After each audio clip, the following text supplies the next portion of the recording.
Functions are a great time-saving option for calculating data in your worksheet. They can be used in place of formulas when a formula would be too long or just too complicated to write out manually. To access the function library, go to the Formulas tab on the ribbon. Here you'll find hundreds of functions to choose from. They've all been organized into categories to make them easier to find.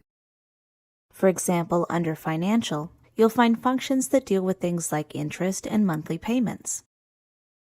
Under Text, you can perform text manipulations, like converting lowercase to uppercase, replacing text, and more.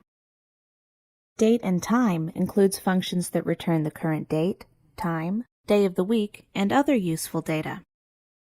Some of the most common functions are pretty simple though, like sum and average. You can access these using the drop-down arrow under AutoSum. In this example, I'd like to add these 10 cells to calculate the total. If I tried to create a formula for that, I'd have to add each cell individually. Not only would that be tedious, it would also make the formula really long, especially if I had, say, 100 cells that I wanted to add. So instead of creating a formula, I'm going to use a function. First, select the cell where you want the answer to appear. Then choose a function.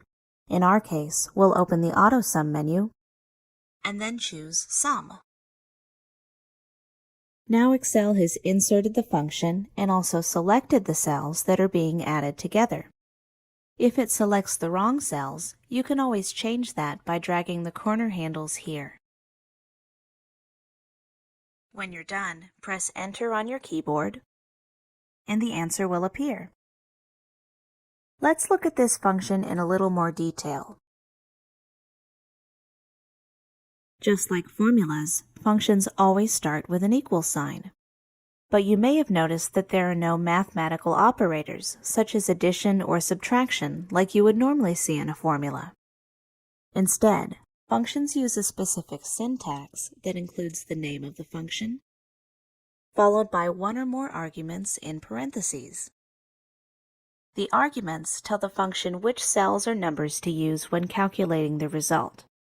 In this example, we only have one argument, even though there are two different cell references. This is called a range of cells, or a cell range. A cell range is represented by two different cell references with a colon in between. In this case, the range consists of all the cells between D3 and D12. If you want to use more than one argument, you'll need to separate each one with a comma. Let's try a different function now. In this example, we have a column for the date that each item was ordered and the date that it was received. What I'd like to know is how many business days it took for each item to be delivered. First, select the cell where you want the function to go. Then choose a function if you know what category it's in. If you don't, you can try searching for it instead. Just click the Insert Function command on the far left of the ribbon. Searching for functions can be tricky, but for more experienced users, this can be an extremely useful tool. Just type a description of the function you're looking for. I'm looking for something that'll count the number of days that have elapsed, so I'll type count days and then press Enter. We've gotten a lot of different results here. To learn more about a function, just click the name, and a description will appear below. The function called netWorkdays returns the number of workdays between two dates, and that's exactly what we want. So I'm just going to click OK, and another dialog box will appear.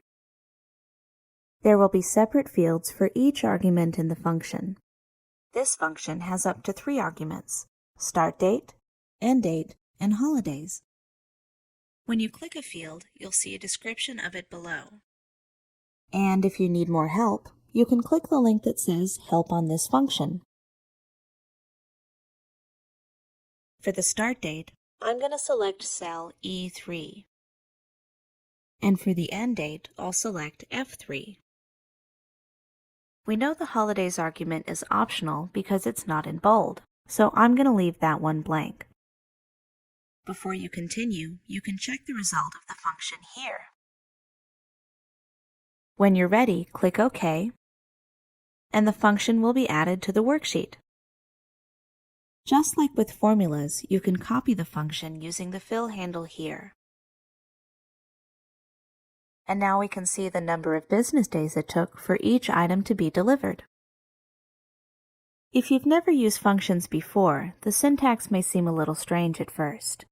But with some practice, you're bound to get the hang of it, and soon you'll be using your favorite functions over and over.